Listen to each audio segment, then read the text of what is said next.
Malam itu di Madinah, angin berhembus lembut di antara rumah-rumah para sahabat. Langit bertabur bintang, seakan seluruh alam menanti turunnya satu rahasia besar dari langit. Rasulullah Shallallahu Alaihi Wasallam duduk bersama para sahabatnya di Masjid Nabawi, tempat suci yang menjadi pusat cahaya ilmu. Di antara para sahabat yang hadir adalah Umar bin Khattab, Utsman bin Affan, Ali bin Abi Thalib, Abu Hurairah, dan beberapa sahabat Ansyar. Mereka duduk melingkar, mendengarkan setiap kata dari lisan Nabi Sallallahu Alaihi Wasallam dengan penuh perhatian.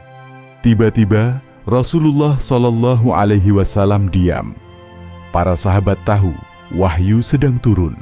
Wajah beliau menjadi tenang, matanya tertutup, tubuhnya seperti memancar cahaya yang tak terlihat namun terasa oleh hati mereka. Ketika wahyu selesai turun, beliau membuka mata dan bersabda, "Allah baru saja menurunkan kepadaku satu ayat yang merupakan pemimpin seluruh ayat Al-Quran." Para sahabat saling memandang. Apakah gerangan ayat itu? Beliau kemudian membacanya dengan suara yang penuh wibawa. Saat suara Rasulullah Shallallahu Alaihi Wasallam mengalun, seakan seluruh alam berhenti sejenak untuk mendengarkan. Inilah ayat yang kelak dikenal sebagai ayat kursi, ayat yang paling agung dalam seluruh Al-Quran. Ketika Rasulullah Shallallahu Alaihi Wasallam selesai membaca ayat itu, para sahabat tertegun. Ayat itu bukan sekadar kalimat. Ia seperti lautan tak bertepi, dalam, luas, menenangkan, namun penuh kekuatan. Ali bin Abi Thalib bertanya, "Ya Rasulullah, apakah yang dimaksud dengan kursi?" Beliau menjawab, "Kursi adalah tempat pijakan kedua kaki Allah.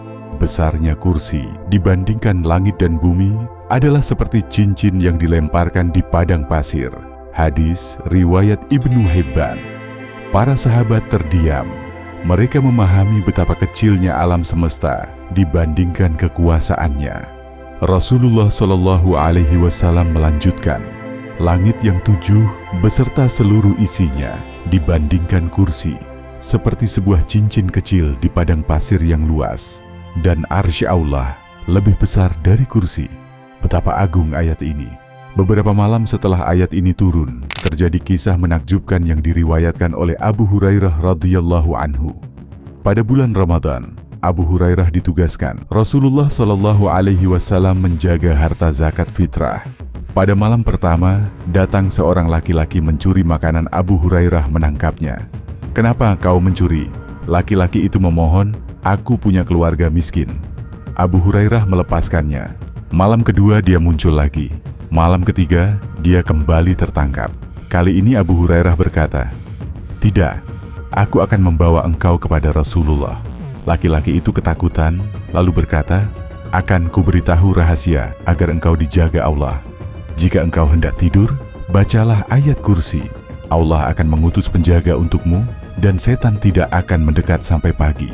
Abu Hurairah melepasnya, dan keesokan paginya menceritakan hal itu kepada Rasulullah Sallallahu Alaihi Wasallam.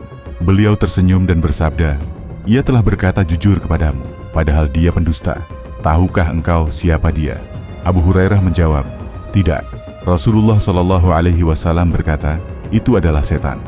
Hadis ini menjadi bukti kuat bahwa bahkan setan pun mengetahui betapa dahsyatnya ayat kursi. Ayat ini adalah perisai yang tidak mampu ditembus oleh makhluk paling durhaka sekalipun.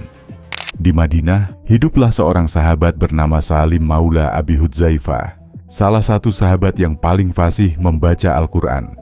Salim memiliki kebiasaan membaca ayat kursi setiap selesai salat, membaca ayat kursi saat hendak tidur, membaca ayat kursi saat memasuki rumah, dan membaca ayat kursi saat keluar rumah. Pada suatu malam, rumah Salim diguncang gempa kecil. Orang-orang berlari ketakutan, tapi rumah Salim tetap tenang, seakan ada pelindung yang menjaga.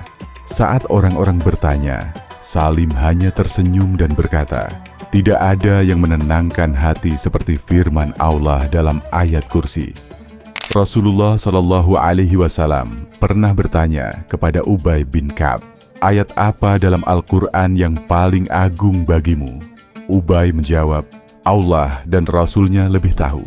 Rasulullah mengulang pertanyaan itu 3 kali. Akhirnya Ubay menjawab, ayat kursi. Rasulullah Shallallahu Alaihi Wasallam menepuk dadanya dan berkata, semoga Allah memberimu kemudahan wahai Abu Munzir. Demi Allah, ayat itu adalah ayat paling agung dalam kitab Allah. Mengapa?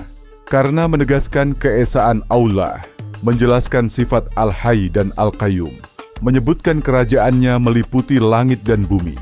Tidak ada yang mampu memberi syafaat kecuali dengan izinnya.